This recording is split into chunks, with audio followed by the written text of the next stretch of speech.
आवाज जनता की।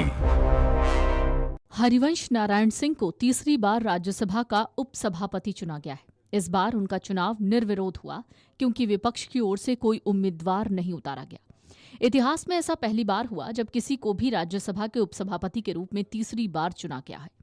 प्रधानमंत्री नरेंद्र मोदी भी इस दौरान सदन में मौजूद थे। ये चुनाव राजनीतिक सहमति और सत्ता पक्ष की मजबूती का संकेत माना जा रहा है।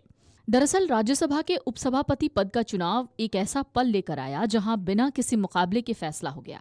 हरिवंश नारायण सिंह का लगातार तीसरी बार इस पद पर चुना जाना सिर्फ एक औपचारिक प्रक्रिया नहीं बल्कि सदन की कार्यशैली और राजनीतिक समीकरणों का संकेत है। दिलचस्प ये है कि इस मौके पर नरेंद्र मोदी खुद सदन में मौजूद रहे, जिससे इस चुनाव की अहमियत और बढ़ गई। बिना विपक्षी उम्मीदवार के चुनाव जीतना किसी भी संसदीय प्रक्रिया में एक खास स्थिति होती है। ये या तो राजनीतिक रणनीति का हिस्सा होता है या फिर सहमति की मजबूरी। इस बार भी ऐसा ही दिखा जब विपक्ष ने कोई नामांकन दाखिल नहीं किया और राज्यसभा में उपसभापति का चुनाव लगभग तय हो गया। इससे ये साफ है कि मौजूदा राजनीतिक माहौल में सत्ता पक्ष की पकड़ मजबूत है। हरिवंश नारायण सिंह को राज्यसभा का उपसभापति तीसरी बार चुना गया है। उन्हें इस बार निर्विरोध चुना गया क्योंकि विपक्ष की ओर से कोई भी उम्मीदवार मैदान में नहीं उतरा। निर्धारित समय सीमा तक कोई नामांकन नहीं आने के कारण उनका चयन लगभग तय था।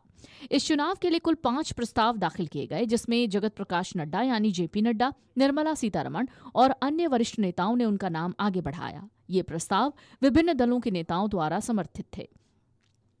संसदीय परंपरा के मुताबिक इन प्रस्तावों को सदन में पेश किया जाएगा और वॉइस वोट के जरिए मंजूरी दी जाएगी। एक प्रस्ताव के पारित होते ही बाकी प्रस्ताव स्वतः समाप्त हो जाते हैं। ऐसे में ये प्रक्रिया औपचारिकता भर रह जाती है, लेकिन इसकी राजनीतिक अहमियत कम नहीं होती।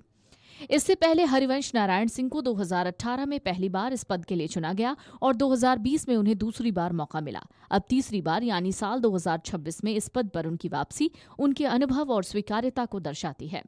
हरिवंश नारायण सिंह एक बार फिर राज्यसभा के सदस्य बने हैं। मनोनीत किए जाने के बाद उन्होंने राज्यसभा सदस्य के तौर पर शपथ ली। राज्यसभा में ये उनका तीसरा कार्यकाल है। हरिवंश प्रख्यात पत्रकार रहे हैं और ये नया कार्यकाल वर्ष 2032 तक उनका चलेगा। हरिवंश को राज्यसभा के लिए नामित किया गया। पूर्व मुख्य न्यायाधीश रंजन गोगोई के राज्यसभा से हाल ही में रिटायर होने के बाद संसद के उच्च सदन में ये एक सीट खाली हो गई थी। आपको बता दें, संविधान के अनुसार राष्ट्रपति राज्यसभा में 12 सदस्यों को नामित या मनोनीत कर सकती हैं। राज्यसभा के ये सदस्य साहित्य, विज्ञान, कला और समाज सेवा जैसे क्षेत्रों में विशेष ज्ञान या अनुभव के आधार पर मनोनीत किए जाते हैं। इससे पहले नीतीश कुमार की जनता दल यूनाइटेड ने हरिवंश नारायण सिंह राज्यसभा सांसद उन्हें बनाया था, लेकिन इस बार जेडीयू ने उन्हें उम्मीदवार नहीं बनाया और हरिवंश को राष्ट्रपति द्रौपदी मुर्मू द्वारा राज्यसभा सांसद मनोनीत किया गया। Big dreams need the right foundation. At Vidya Vihar Residential School, holistic education goes beyond classrooms. World-class facilities, caring houses, nutritious food, advanced labs, vast playgrounds, and inspiring mentors come together to nurture every child. Here, learning is balanced, values are lived, and every student truly belongs. Vidya Vihar Residential School, where learning transforms futures.